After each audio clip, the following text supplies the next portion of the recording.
How is it going, everyone? Daxellz here, and today we're going to be reacting to another LEMMiNO video, reacting to top 10 facts about Team Fortress 2. Let's get straight into it. Just a little shameless plug, if you don't know, I sometimes stream on Twitch every other day, so make sure you check out that. I've heard if you drop a follow, then your life expectancy doubles. And make sure you hit that subscribe button. We are only 200 subscribers away from hitting 12k. Let's try and get there. Hope you enjoyed the video.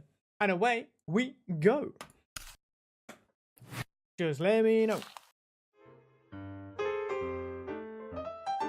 It's been a while since we've seen anything TF2. The Team Fortress series began as a Quakeworld mod in 1996. In 1999, really? the developers of the mod were hired by Valve Software to develop a standalone version of the game called Team Fortress Classic. Damn, because okay. of the popularity of the game, Valve quickly began development on a potential sequel. However, the sequel took much longer than expected as the developer wasn't really happy with the look and feel of the game. It went through numerous stages of development, and in the beginning it was planned to be a realistic military shooter compared to the more cartoony look we're all familiar with today. Yeah. When it was first shown at E3 in 1999, it was called the Team Fortress Brotherhood of Arms. Oh but my after God. the reveal at E3, the game wasn't officially mentioned again until 7 years later, in 2006. During this time, another version of the game was leaked named Team Fortress Invasion. This version had scrapped the realistic look for a futuristic sci-fi game featuring a war between humans and aliens. It was later revealed that Valve had quietly built 3 or 4 different games before settling on the final design. In 2007, 8 years after the release of the first installment, Team Fortress 2 was released to the public. That's actually dope though. In a promotional video for the game called Meet the Spy, there's a fight scene between the characters the spy and the sniper. During the fight, the spy manages to cut the sniper on the left side of his cheek. After the release of the video, the sniper's in-game player model was updated to add the scar that the sniper actually got in the video. Ah, that's kind of cool. The voice lines, "No other class gonna do that. If you order now, I'll throw in a second beating, absolutely free. Look at this, just caved in your skull, my bat's still dry. No clumps of hair, nothing." Were added in the Scout update to the game after fans noticed a resemblance between the Scout and TV pitchman Vince Offer. Offer is best known for being the pitchman for the Sham Wow commercials, and that's exactly what these lines are referencing. He didn't end well, I heard. There are so many references and Easter eggs in this game.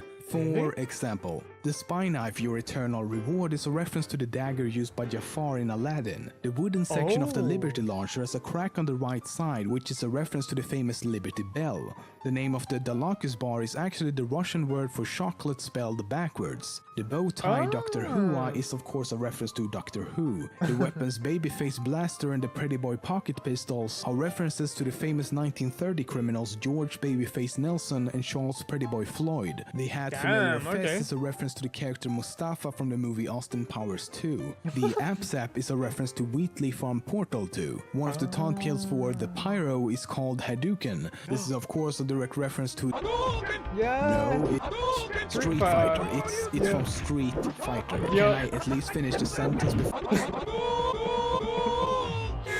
The spam. Unbelievable. When the red tape recorder is slowed down by about 80%, you can hear that it's actually someone saying, "Let's make some noise."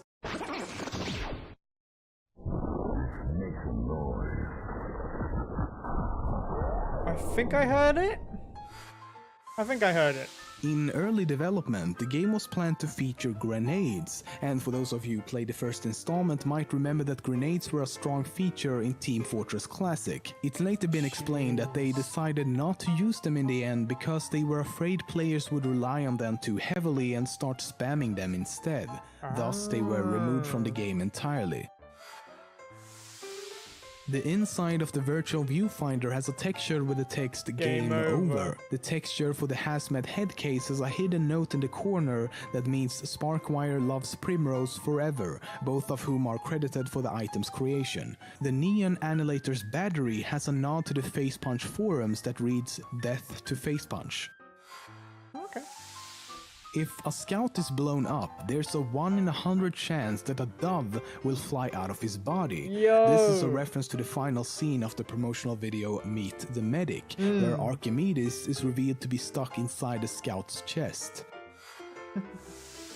Sick. The two teams featured in the game, Red and Blue, is actually not named after the colors. The red team stands for Reliable Excavation and Demolition, and the blue team stands for Builders League United. What? No As way. Team Fortress 2 doesn't have any type of story or campaign mode to speak of, it's not surprising that a lot of players are unaware of the extensive universe in which the game actually takes place. This universe and its sort of hidden storyline has slowly been revealed through the use of comics and promotional videos for the game. The story begins in the early 19th century with a man named Zephaniah Munn. Along with his wife, he has 3 sons named Redmond, Bluetarch, and Grey. For those of you who's been paying attention, this is also the main reason why the teams are named Red and Blue. Why Grey though? Anyhow, Redmond and Bluetarch were born perfectly normal, but Grey was born underweight, so Zephaniah ordered the baby to be smothered. However, before he could do so, Grey was abducted by an eagle and managed to survive. Yeah, I know, a fucking eagle. Skipping forward a few decades, and Zephaniah is now nearing the end of his life, and thus decides to divide the land that he owns into 2 equal parts, one for Redmond and one for Bluetarch. Given the nature of the game, it's not so hard to figure out what happens next. The 2 brothers each hire a team of 9 mercenaries to take over the land of the other, and there you have the basic premise of the actual game. Fair enough. But the war between the 2 brothers continue, and we need to jump forward another few decades into the mid to late 20th century where the game actually takes place. By this time, the 2 companies, Red and Blue, have been formed and are now controlled by a woman named Helen, also known as the Administrator. The brother Grey is still alive and manages to kill Redmond and Bluetarch, who was also still alive through the use of a life-extending machine.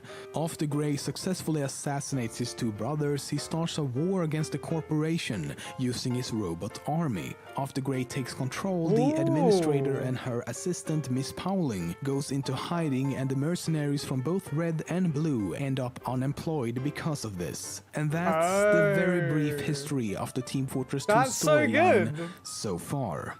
They should make like a movie, like a mini movie. That'd be so dope.